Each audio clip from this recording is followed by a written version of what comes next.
ಗೃಹಲಕ್ಷ್ಮಿ 3 ಹಂತದಲ್ಲಿ ಜಮೆ ಆಗ್ತಾ ಇದೆ. ಹೌದು, ತುಂಬ ಜನ ಕೇಳಿದ್ದು ನಿಜ.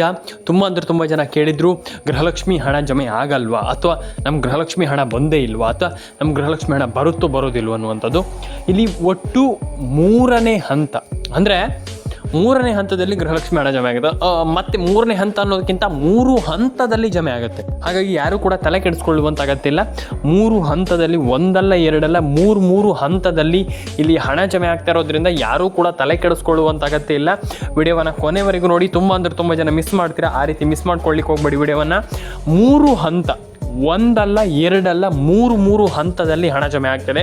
ಆ 3 ಹಂತ ಹೇಗಿರುತ್ತೆ ಮತ್ತು ಯಾರಿಗೆಲ್ಲ ಹಣ ಜಮೆ ಆಗುತ್ತೆ, ಯಾವ ಜಿಲ್ಲೆಗಳಿಗೆ ಬರುತ್ತೆ, ಎಲ್ಲದನ್ನು ಕೂಡ ಈ ಒಂದು ವಿಡಿಯೋದಲ್ಲಿ ಪ್ರತಿಯೊಂದು ಮಾಹಿತಿಯು ನೀವು ಈ ಒಂದು ವಿಡಿಯೋ ನೋಡಿದ್ರೆ ಸಾಕು ನಿಮಗೆಲ್ಲ ಅರ್ಥ ಆಗ್ತಾ ಹೋಗುತ್ತೆ. ಸ್ನೇಹಿತರೆ, ಬನ್ನಿ ಇವತ್ತೊಂದು ವಿಡಿಯೋವನ್ನು ಶುರು ಮಾಡೋಣ. ಒಟ್ಟು 3 ಹಂತ ಅಂತಲೇ ಹೇಳ್ಬೋದು. ಆ 3 ಹಂತ ಯಾವುದು, ಏನು ಕತೆ, ಪ್ರತಿಯೊಂದನ್ನು ಕೂಡ ನಾನು ಹೇಳ್ತೀನಿ, ಕೇಳಿಸ್ಕೊಳ್ಳಿ.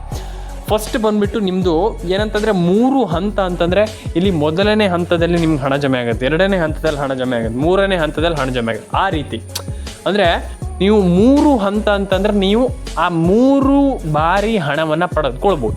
ಅಂದರೆ ಈಗ ನಮಗೆ 3 ಹಂತದಲ್ಲಿ 3 ಬಾರಿ ಹಣ ಬರುತ್ತೆ. ಆ ರೀತಿ. ಹಾಗಾಗಿ ಎಲ್ರಿಗೂ ಹೇಳುವಂಥದ್ದು, ವಿಡಿಯೋವನ್ನು ಸ್ಕಿಪ್ ಮಾಡಲಿಕ್ಕೆ ಹೋಗಬೇಡಿ.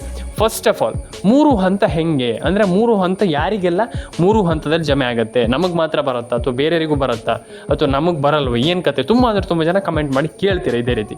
ನಾನು ಹೇಳ್ತೀನಿ ಕೇಳಿ. 3 ಹಂತ ಅಂತಂದರೆ ಲಕ್ಷ್ಮೀ ಹೆಬ್ಬಾಳ್ಕರ್ ಮೇಡಮ್ ಅವ್ರು ಹೇಳಿದರು, ಸ್ವಲ್ಪ ಟೆಕ್ನಿಕಲ್ ಎರರ್ ಇದೆ, ಟೆಕ್ನಿಕಲಲ್ಲಿ ಪ್ರಾಬ್ಲಮ್ ಆಗ್ತಾ ಇದೆ, ನಾವು ಟ್ರೈ ಮಾಡ್ತಾ ಇದ್ದೀವಿ, ಹಣ ಹಾಕಲಿಕ್ಕೆ ಆಗ್ತಾ ಇಲ್ಲ ನಮ್ಮ ಹತ್ರ. ಅಂದರೆ ಹಿಂಗೆ ಏನು ಪ್ರಾಬ್ಲಮ್ ಆಗಿಬಿಟ್ಟಿದೆ ಅಂತಂದ್ರೆ, ಹಣ ಹಾಕ್ತಾ ಇದ್ದಾರೆ, ಹಣ ಹಾಕ್ಲಿಕ್ಕೆ ಹೋಗ್ತಾ ಇದ್ದಾರೆ, ಪ್ರಾಬ್ಲಮ್ ಆಗ್ತಾ ಇದೆ, ಅಂದರೆ ಟೆಕ್ನಿಕಲ್ ಎರರ್ ಆಗ್ತಾ ಇದೆ. ಹಾಗಾಗಿ ಏನು ಮಾಡಬೇಕು, ಏನು ಕತೆ ಅನ್ನುವಂಥದ್ದು ಅವರಿಗೂ ಕೂಡ ತಿಳಿತಾ ಇಲ್ಲ. ಹಾಗಾಗಿ ನಾನು ಹೇಳುವಂಥದ್ದು, ಟೆಕ್ನಿಕಲ್ ಎರರ್ ಎಲ್ಲ ಬಂದಾಗ ಏನೂ ಮಾಡಲಿಕ್ಕಾಗಲ್ಲ. ಈ ಗೃಹಲಕ್ಷ್ಮಿ ಹಣ ಎಲ್ಲ ಅಂತಾಗ ಇಲ್ಲಿ ಗೃಹಲಕ್ಷ್ಮಿ ಹಣ ಹಾಕಬೇಕು ಅಂತಂದಾಗ ನಿಮಗೆ ಇಲ್ಲಿ ಏನೂ ಮಾಡಲಿಕ್ಕಾಗಲ್ಲ. ಅರ್ಥ ಆಯ್ತಾ? ಹಾಗಾಗಿ ಫಸ್ಟ್ ಆಫ್ ಆಲ್ ನಾವು ತಿಳ್ಕೊಳ್ಬೇಕಾಗ್ತದೆ, ನಾವು ಅದನ್ನು ಅಡ್ಯಾಪ್ಟ್ ಮಾಡ್ಕೊಳ್ಬೇಕು. ಹೌದು, ಈ ರೀತಿ ಪ್ರಾಬ್ಲಮ್ ಆಗ್ತಾಯಿದೆ ಅಂತ. ಹಾಗಾಗಿ ಇಲ್ಲ ಅಂತಂದರೆ ನಮಗೆ ಅದು ಏನಂತ ಅನ್ಸುತ್ತೆ ಅಂತಂದರೆ, ಸರ್ಕಾರವೇ ಹಣ ಹಾಕಲ್ಲ, ಸರ್ಕಾರವೇ ಹಣ ಹಾಕ್ತಾ ಇಲ್ಲ ಅಂತ ಅನಿಸುತ್ತೆ. ಹಾಗಾಗಿ ನಾವು ಸ್ವಲ್ಪ ಯೋಚನೆ ಮಾಡಬೇಕು, ಹೌದು ಈ ರೀತಿ ಪ್ರಾಬ್ಲಮ್ ಆಗುತ್ತೆ ಅನ್ನುವಂಥದ್ದು. ಹಾಗಾಗಿ ಅಲ್ಲಿ ಯೋಚನೆ ಮಾಡೋದಿಲ್ಲ ಅಂತ ನಾನು ಹೇಳ್ತಾ ಇಲ್ಲ. ತುಂಬ ಜನ ಯೋಚನೆ ಮಾಡ್ತಾರೆ. ಅದಕ್ಕೆ ಕೆಲವರು ಯೋಚನೆ ಮಾಡಲ್ಲ, ಸರ್ ನಮಗೆ ಹಣನೇ ಬರ್ತಾ ಇಲ್ಲ, ಸರ್ ನಮ್ಗೆ ಹಣನೇ ಜಮೆ ಆಗ್ತಾ ಇಲ್ಲ. ಹಣ ಜಮೆ ಆಗೋದಕ್ಕಿಂತ ಮುಂಚೆ ನಮಗಿಲ್ಲಿ ಹಣ ಜಮೆ ಆಗೋದಿಲ್ಲ, ಓಕೆ ಸರಿ, ನಾವು ಒಪ್ಕೊಳ್ಳುವ. ಆದರೆ ತುಂಬ ಜನರಿಗೆ ಹಣ ಜಮೆ ಆಗ್ತಾನೆ ಇಲ್ವಲ್ಲ ಅನ್ನುವಂಥದ್ದು. ಹಾಗಾಗಿ ನಾನು ಎಲ್ರಿಗೂ ಹೇಳುವಂಥದ್ದು ಇಷ್ಟೇ. First of all ration card ಅಪ್ಡೇಟನ್ನು ಮಾಡಿ, ಪ್ಯಾನ್ ಕಾರ್ಡ್ ಅಪ್ಡೇಟನ್ನು ಮಾಡಿ, ಆಧಾರ್ ಕಾರ್ಡ್ ಅಪ್ಡೇಟನ್ನು ಮಾಡ್ಕೊಳ್ಳಿ. ಪ್ರತಿಯೊಬ್ಬರಿಗೂ ಹೇಳುವಂಥದ್ದು, ತಲೆ ಕೆಡಿಸ್ಕೊಳ್ಳಿಕ್ಕೆ ಹೋಗ್ಬಿಡಿ, ನಮ್ಗೆ ಹಣ ಜಮೆ ಆಗಿಲ್ಲ, ನಮ್ಗೆ ಹಣ ಬಂದಿಲ್ಲ, ಹಾಗೆ ಹಿಂಗೆ ಅನ್ನುವಂಥದ್ದು. ನಾನು ಹೇಳುವಂಥದ್ದು, ಜಸ್ಟ್ ಥಿಂಕ್ ಮಾಡಿ. ಈಗ ನಾನು ನಿಮ್ಗೆ ಒಂದಿಷ್ಟು ಜಿಲ್ಲೆಗಳ ಹೆಸರನ್ನ ಹೇಳ್ತಾ ಹೋಗ್ತೀನಿ. ಆ ಒಂದಿಷ್ಟು ಜಿಲ್ಲೆಗಳು ನಿಮ್ಮ ಜಿಲ್ಲೆಗಳಾಗಿರ್ಬೋದು, ನೋಡಿ ಆ್ಯಂಡ್ ಚೆಕ್ ಮಾಡ್ಕೊಳ್ಳಿ. ನಿಮ್ಮ ಜಿಲ್ಲೆಗಳಾಗಿದ್ದರೆ ದಯವಿಟ್ಟು ಬಂದುಬಿಟ್ಟು ನಂಗೆ ಕಮೆಂಟ್ ಬಾಕ್ಸಲ್ಲಿ ಬಂದುಬಿಟ್ಟು ಕಮೆಂಟ್ ಮಾಡಿ. ಫಸ್ಟ್ ಬಂದುಬಿಟ್ಟು ಉಡುಪಿ, ದಕ್ಷಿಣ ಕನ್ನಡ, ಉತ್ತರ ಕನ್ನಡ, ಮಂಡ್ಯ, ಮೈಸೂರು ಫಸ್ಟ್ ಜಿಲ್ಲೆ. ಇಷ್ಟು ಜಿಲ್ಲೆಗಳಿಗೆ ಫಸ್ಟ್ ಬರುತ್ತೆ. ಆ್ಯಂಡ್ ಸೆಕೆಂಡ್ ಬಂದುಬಿಟ್ಟು ಕೋಲಾರ, ಕೊಪ್ಪಳ, ಬಳ್ಳಾರಿ, ಚಿತ್ರದುರ್ಗ, ಹಾಸನ, ಹಾವೇರಿ. ಐ ಥಿಂಕ್ ನಿಮಗೆ ಇಲ್ಲಿ ಈ ಇಷ್ಟೇ ಜಿಲ್ಲೆಗಳಿಗಂತಲ್ಲ, Bagalkot, Kalaburagi, Yadgir, Raichur, Belagavi, Tumakuru, Mandya, and I think Davanagere, Dharwad, Hubballi, etcetera ಪ್ರತಿಯೊಂದಿಷ್ಟು ಜಿಲ್ಲೆಗಳಿಗೆ, ಚಿಕ್ಕಮಗಳೂರು, ಉಡುಪಿ, ಬೆಂಗಳೂರು ಗ್ರಾಮಾಂತರ, ಚಿಕ್ಕಬಳ್ಳಾಪುರ, ರಾಮನಗರ, ಪ್ರತಿಯೊಂದು ಜಿಲ್ಲೆಗಳಿಗೂ, ಅಂದರೆ ಬೆಳಗಾವಿ, ಪ್ರತಿಯೊಂದು ಜಿಲ್ಲೆಗಳಿಗೂ, ಮಂಡ್ಯ, ಪ್ರತಿಯೊಂದು ಜಿಲ್ಲೆಗಳಿಗೂ ಹಣ ಜಮೆ ಆಗುತ್ತೆ. ಮೈಸೂರು, ಪ್ರತಿಯೊಂದು ಜಿಲ್ಲೆಗಳಿಗೂ ಹಣ ಬರುತ್ತೆ. ಓನ್ಲಿ ಏನಂತಂದರೆ ನಾನು ಹೇಳುವಂಥ ಜಿಲ್ಲೆಗಳಿಗೆ ಮಾತ್ರ ಬರುತ್ತಂತಲ್ಲ, ನನ್ನ ಒಂದು ಏನಂತಂದರೆ ಲಿಸ್ಟ್ ಪ್ರಕಾರ ನಾನು ಹೇಳ್ತಾ ಇರುವಂಥದ್ದು. 100% ಯಾರು ಕೂಡ ತಲೆ ಕೆಡಿಸ್ಕೊಳ್ಳಿಕ್ಕೆ ಹೋಗ್ಬೇಡಿ, ನಮ್ಗೆ ಹಣ ಬರಲ್ಲ, ನಮ್ಗೆ ಹಣ ಜಮೆ ಆಗಲ್ಲ ಅಂತ. ನಾನು ಹೇಳುವಂಥದ್ದು ಇಷ್ಟೇ, ಈ ಎಲ್ಲ ಜಿಲ್ಲೆಗಳಿಗೂ ಹಣ ಬರುತ್ತಂತ ಅಷ್ಟೇ, 100%. ಆ್ಯಂಡ್ ಸರ್ಕಾರ ಏನು ಮಾಹಿತಿ ಕೊಟ್ಟಿದೆ ಅದನ್ನ ಮಾತ್ರ ನಾನು ಹೇಳುವಂಥದ್ದು. ಹಾಗಾಗಿ ನಾನು ಹೇಳುವಂಥದ್ದು ಇಷ್ಟೇ, ಟೆಕ್ನಿಕಲ್ ಎರರ್ ಎಲ್ಲ ಸ್ವಲ್ಪ ಸಮಯದ ನಂತರ ಕರೆಕ್ಟ್ ಆಗುತ್ತೆ. ಯಾಕಂತಂದರೆ ಕೆಲವು ಬಾರಿ ಆಗುತ್ತೆ ಅದು ಟೆಕ್ನಿಕಲ್ ಎರರ್ ಎಲ್ಲ. ಹಾಗಾಗಿ ಅದನ್ನು ಸ್ವಲ್ಪ ಥಿಂಕ್ ಮಾಡಬೇಕಾಗ್ತದೆ ನಾವು. ಆ್ಯಂಡ್ ತುಂಬ ಬಾರಿ ಪ್ರಾಬ್ಲಮ್ ಕೂಡ ಆಗುತ್ತೆ, ನೀವು ಹೇಳುವಂಥ ತಪ್ಪು ಅಂತ ನಾನೇನು ಹೇಳ್ತಾ ಇಲ್ಲ. ಹಾಗಾಗಿ ಟೆಕ್ನಿಕಲ್ ಎರರನ್ನು ನಾವು ಹೆಂಗೆ ಸರಿ ಮಾಡಬೇಕು, ಯಾವ ರೀತಿ ಅದನ್ನು ಸಾಲ್ಟ್ ಔಟ್ ಮಾಡುವಂಥದ್ದನ್ನು ಫಸ್ಟ್ ಆಫ್ ಆಲ್ ತಿಳ್ಕೊಳ್ಬೇಕು ಅಲ್ವಾ. ಹಾಗೆ ನಾನು ಹೇಳುವಂಥದ್ದು, ತಲೆ ಕೆಡಿಸ್ಕೊಳ್ಳಿಕ್ಕೆ ಹೋಗಬೇಡಿ. ಟೆಕ್ನಿಕಲ್ ಎರರ್ ಅನ್ನುವಂಥದ್ದು ಅದು ಏನಂತಂದರೆ ಡೇ ಬೈ ಡೇ ಜಾಸ್ತಿ ಆಗುತ್ತೆ ಅಂತಲ್ಲ, ಕೆಲವು ಬಾರಿ ಜಾಸ್ತಿ ಆಗುತ್ತೆ, ಕೆಲವು ಬಾರಿ ಕಮ್ಮಿ ಆಗುತ್ತೆ. ಹಾಗೆ ತಲೆ ಕೆಡ್ಸ್ಕೊಳ್ಳಿಕ್ಕೆ ಹೋಗ್ಬೇಡಿ, ಟೆಕ್ನಿಕಲ್ ಎರರನ್ನು ಸರಿ ಮಾಡಬಹುದು. ಆ್ಯಂಡ್ ಸರ್ಕಾರ ನಿರ್ಧಾರ ಮಾಡಿದ್ರೆ ಏನೂ ಕೂಡ ದೊಡ್ಡ ವಿಚಾರ ಅಲ್ಲ, ಯಾವುದೂ ಕೂಡ ದೊಡ್ಡ ವಿಚಾರ ಅಲ್ಲ. ಹಾಗೆ ಟೆಕ್ನಿಕಲ್ ಎರರ್ ಏನಂತಂದರೆ ಕೆಲವು ಬಾರಿ ಅನಿಸುತ್ತೆ ನಮಗೆ, ಅಯ್ಯೋ ನಮಗೆ ಹಣ ಬಂದಿಲ್ವಲ್ಲ ಅಂತ. ಕೆಲವು ಬಾರಿ ಅನಿಸುತ್ತೆ ನಮಗೆ ಟೆಕ್ನಿಕಲ್ ಇರ್ಬೋದು, ಟೆಕ್ನಿಕಲ್ ಎರರ್ ಇರ್ಬೋದು ಅಂತ. ಹಾಗಾಗಿ ನಾವು ಥಿಂಕ್ ಮಾಡ್ಕೊಳ್ಬೇಕಾಗ್ತದೆ, ಕೆಲವು ಬಾರಿ ಟೆಕ್ನಿಕಲ್ ಎರರ್ ಇರುತ್ತೆ, ಕೆಲವು ಬಾರಿ ಟೆಕ್ನಿಕಲ್ ಎರರ್ ಇರಲ್ಲ. ಹಾಗಾಗಿ ಯೋಚನೆ ಮಾಡಬೇಕು ಟೆಕ್ನಿಕಲ್ ಎರರ್ ಹೇಗೆ ನಾವು ಸರಿ ಮಾಡುವಂಥದ್ದು ಅನ್ನುವಂಥದ್ದು. ಹಾಗಾಗಿ ಇಲ್ಲಿ ಸರ್ಕಾರ ಟ್ರೈ ಮಾಡ್ತಾ ಇದೆ, ನೋಡೋಣ. ಸರ್ಕಾರ ಎಲ್ರಿಗೂ ಟೆಕ್ನಿಕಲ್ ಎರರ್ ಆಗಿ ಹಣವನ್ನು ಹಾಕ್ತಿರುವಂಥದ್ದಲ್ಲ.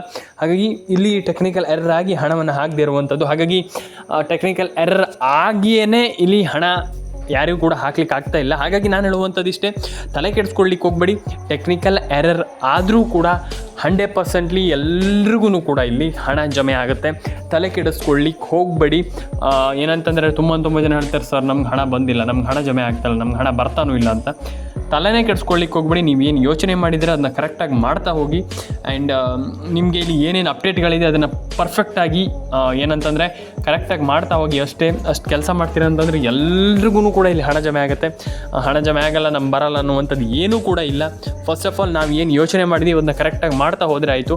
ಹಾಗಾಗಿ ನಾನು ಹೇಳುವಂಥದ್ದು ಇಷ್ಟೇ, ಈ ಒಂದು ಯೋಜನೆ ಅಂತಲ್ಲ, ಪ್ರತಿಯೊಂದು ಯೋಜನೆಯಲ್ಲೂ ಕೂಡ ಎಲ್ಲರೂ ಕೂಡ ಒಂದೊಳ್ಳೆ ಹಣವನ್ನು ಪಡೆದುಕೊಳ್ಬೋದು. ಹಾಗಾಗಿ ಬೆಸ್ಟ್ ಹೇಳುವಂಥದ್ದು ನಾನು ಇಷ್ಟೇ ಏನಂತಂದರೆ, ತಲೆ ಕೆಡಿಸ್ಕೊಳ್ಳಿಕ್ಕೆ ಹೋಗಬೇಡಿ. ನಮ್ಗೆ ಹಣ ಬಂದಿಲ್ಲ, ನಮ್ಗೆ ಹಣ ಜಮೆ ಆಗ್ತಾ ಇಲ್ಲ, ನಂಗೆ ಹಣ ಬರ್ತಾನೆ ಇಲ್ಲ ಅನ್ನುವಂಥದ್ದು ಬೇಡ. ನಾನು ಹೇಳುವಂಥದ್ದು ಯೋಚನೆ ಮಾಡಬೇಕಾಗ್ತದೆ, ಏನು ಪ್ರಾಬ್ಲಮ್ ಆಗ್ತಾಯಿದೆ, ಏನು ಕತೆ, ಇಲ್ಲ ನಮ್ಗೆ ಹಣ ಯಾಕೆ ಜಮೆ ಆಗ್ತಾ ಇಲ್ಲ, ಇದು ಮುಖ್ಯ. ನಮ್ಗೆ ಹಣ ಬಂದಿಲ್ಲ ಅನ್ನೋದಕ್ಕಿಂತ ನಮ್ಗೆ ಯಾಕೆ ಹಣ ಜಮೆ ಆಗ್ತಾ ಇಲ್ಲ ಅನ್ನುವಂಥದ್ದು ಮುಖ್ಯ ಅಲ್ವಾ. ಹಾಗಾಗಿ ನಾನು ಎಲ್ರಿಗೂ ಹೇಳುವಂಥದ್ದು, ತಲೆ ಕೆಡಿಸ್ಕೊಳ್ಳಿಕ್ಕೆ ಹೋಗಬೇಡಿ. PAN card, Aadhaar card, ration card ಪ್ರತಿ ಒಂದು ಅಪ್ಡೇಟನ್ನು ಕೂಡ ಮಾಡಿ. ಎಲ್ರಿಗೂ ಹೇಳುವಂಥದ್ದು, ಪ್ರತಿ ಒಂದು ಅಪ್ಡೇಟು ಕೂಡ ಕರೆಕ್ಟಾಗಿ ಮಾಡ್ಕೊತ ಹೋಗಿ ಅಂತ ನಾನು ಹೇಳಲಿಕ್ಕೆ ಇಷ್ಟಪಡ್ತೇನೆ. ಆ್ಯಂಡ್ ಸಬ್ಸ್ಕ್ರೈಬ್ ಮಾಡ್ಕೊಳ್ಳಿ ಸ್ನೇಹಿತರೆ. ಎಲ್ರಿಗೂ ಹೇಳುವಂಥದ್ದು, ಏನೂ ತಲೆ ಕೆಡಿಸ್ಕೊಳ್ಳಿಕ್ಕೆ ಹೋಗಬೇಡಿ. ಲಿಟ್ರಲಿ ಎಲ್ರಿಗೂ ಹೇಳುವಂಥದ್ದು, ಥಿಂಕ್ ಮಾಡಿ, ಯೋಚನೆ ಮಾಡಿ, ಯಾಕೆ ನಮ್ಗೆ ಹಣ ಬರ್ತಾ ಇಲ್ಲ, ಯಾಕೆ ನಮ್ಗೆ ಹಣ ಜಮೆ ಆಗ್ತಾ ಇಲ್ಲ, ಇದ್ರ ಬಗ್ಗೆ ಯೋಚನೆ ಮಾಡಿದಾಗ ಎಲ್ಲರೂ ಕೂಡ 100% ಎಲ್ಲರೂ ಕೂಡ ಒಂದೊಳ್ಳೆ ಹಣವನ್ನು ಪಡ್ಕೊಳ್ಳಿಕ್ಕೆ ಸಾಧ್ಯ. ಆ್ಯಂಡ್ ತಲೆ ಕೆಡಿಸ್ಕೊಳ್ಳಿಕ್ಕೆ ಹೋಗಬೇಡಿ. ಆ್ಯಂಡ್ ಡೆಫಿನೆಟ್ಲಿ ಎಲ್ರಿಗೂ ಒಳ್ಳೆಯದಾಗಲಿ ಅಂತ ಹೇಳಲಿಕ್ಕೆ ಇಷ್ಟಪಡ್ತೇನೆ. ಲೈಕ್ ಮಾಡಿ, ಶೇರ್ ಮಾಡಿ, ಕಮೆಂಟ್ ಮಾಡ್ಕೊಳ್ಳಿ. ಸಿಗೋಣ ಮುಂದಿನ ನೋಡೋದಲ್ಲಿ ಸ್ನೇಹಿತರೆ. ಪ್ರತಿಯೊಬ್ಬರಿಗೂ ಹೇಳುವಂಥದ್ದು ನಾನು, ಫಸ್ಟ್ ಆಫ್ ಆಲ್ ನೀವೇನು ಥಿಂಕ್ ಮಾಡ್ತಾ ಇದ್ದೀರ ಅದನ್ನ ಕರೆಕ್ಟಾಗಿ ಮಾಡ್ತಾ ಹೋಗಿ ಅಷ್ಟೇ. ಮತ್ತೇನು ದೊಡ್ಡ ವಿಚಾರ ಇಲ್ಲ. ತುಂಬ ಜನ ಹೇಳ್ತಾ ಇದ್ದಾರೆ ನಮ್ಗೆ ಹಣ ಬಂದಿಲ್ಲ, ನಮ್ಗೆ ಹಣ ಜಮೆ ಆಗ್ತಾನೆ ಇಲ್ಲ ಅಂತ. ಹಣ ಜಮೆ ಆಗುತ್ತೆ. ವೆಯ್ಟ್ ಮಾಡುವಂಥದ್ದು ತುಂಬ ಮುಖ್ಯ. ಆ್ಯಂಡ್ ಕನ್ಸಿಸ್ಟೆನ್ಸಿ ಇರಲಿ, ಡಿಸಿಪ್ಲಿನ್ ಇರಲಿ. ತುಂಬ ಜನ ಇದು ಮಿಸ್ ಮಾಡ್ತಾರೆ. ನಂಗೆ ಹಣ ಜಮೆ ಆಗಲ್ಲ, ನಂಗೆ ಹಣ ಜಮೆ ಆಗ್ತಿಲ್ಲ. ಡಿಮೋಟಿವೇಶನ್ ಯಾವುದರಲ್ಲೂ ಆಗಬೇಡಿ. ಯಾವುದೋ ಒಂದು ಕೆಲಸ ಮಾಡ್ತಾ ಇದ್ದಾರೆ ಅಂದರೆ ಪರ್ಫೆಕ್ಟಾಗಿ ಮಾಡ್ತಾ ಹೋಗಿ. ಆ್ಯಂಡ್ ಡೆಫಿನೆಟ್ಲಿ ಎಲ್ರಿಗೂ ಒಳ್ಳೆಯದಾಗಲಿ ಅಂತ ಹೇಳ್ತಾ, ಲೈಕ್ ಮಾಡಿ, ಶೇರ್ ಮಾಡಿ, ಕಮೆಂಟ್ ಮಾಡ್ಕೊಳ್ಳಿ, ಸಬ್ಸ್ಕ್ರೈಬ್ ಮಾಡ್ಕೊಳ್ಳಿ. ಸಿಗೋಣ ನೆಕ್ಸ್ಟ್ ವಿಡಿಯೋದಲ್ಲಿ ಸ್ನೇಹಿತರೆ. ಮುಂದಿನ ವಿಡಿಯೋದಲ್ಲಿ ದಯವಿಟ್ಟು ಲೈಕ್ ಮಾಡ್ಕೊಳ್ಳಿ, ಶೇರ್ ಮಾಡ್ಕೊಳ್ಳಿ, ಕಮೆಂಟ್ ಮಾಡ್ಕೊಳ್ಳಿ ಸ್ನೇಹಿತರೆ. ಸಿಗೋಣ ಸ್ನೇಹಿತರೆ ನೆಕ್ಸ್ಟ್ ವಿಡಿಯೋದಲ್ಲಿ. ಲೈಕ್ ಮಾಡ್ಕೊಳ್ಳಿ, ಶೇರ್ ಮಾಡ್ಕೊಳ್ಳಿ, ಸಬ್ಸ್ಕ್ರೈಬನ್ನು ಮಾಡ್ಕೊಳ್ಳಿ ಅಂತ ಹೇಳ್ತಾ ಎಲ್ರಿಗೂ ಒಳ್ಳೆಯದಾಗಲಿ ಅಂತ ಹೇಳಲಿಕ್ಕೆ ಇಷ್ಟಪಡ್ತೇನೆ. ಆ್ಯಂಡ್ ಸಿಗೋಣ ನೆಕ್ಸ್ಟ್ ವಿಡಿಯೋದಲ್ಲಿ. ಪ್ರತಿಯೊಬ್ಬರಿಗೂ ಎಲ್ರಿಗೂ ಒಳ್ಳೆಯದಾಗಲಿ. ಫಸ್ಟ್ ಆಫ್ ಆಲ್ ಎಲ್ರಿಗೂ ಒಳ್ಳೆಯದಾಗಲಿ ಅಂತ ಹೇಳ್ತಾ ಸಿಗೋಣ ಮುಂದಿನ ವಿಡಿಯೋದಲ್ಲಿ ಸ್ನೇಹಿತರೆ. ಆ್ಯಂಡ್ ಲೈಕ್ ಮಾಡಿ, ಶೇರ್ ಮಾಡಿ, ಕಮೆಂಟ್ ಮಾಡ್ಕೊಳ್ಳಿ, ಆ್ಯಂಡ್ ಸಬ್ಸ್ಕ್ರೈಬ್ ಮಾಡ್ಕೊಳ್ಳಿ ಸ್ನೇಹಿತರೆ. ಸಿಗೋಣ ಮುಂದಿನ ವಿಡಿಯೋದಲ್ಲಿ ಸ್ನೇಹಿತರೆ. ಎಲ್ಲರೂ ಕೂಡ ಕಮೆಂಟನ್ನು ಮಾಡ್ಕೊಳ್ಳಿ. ನಿಮ್ಮ ಅನಿಸಿಕೆ ನಮಗೆ ತುಂಬ ಮುಖ್ಯ ಆಗುತ್ತೆ ಸ್ನೇಹಿತರೆ. ಸಿಗೋಣ ಮುಂದಿನ ವಿಡಿಯೋದಲ್ಲಿ ಸ್ನೇಹಿತರೆ.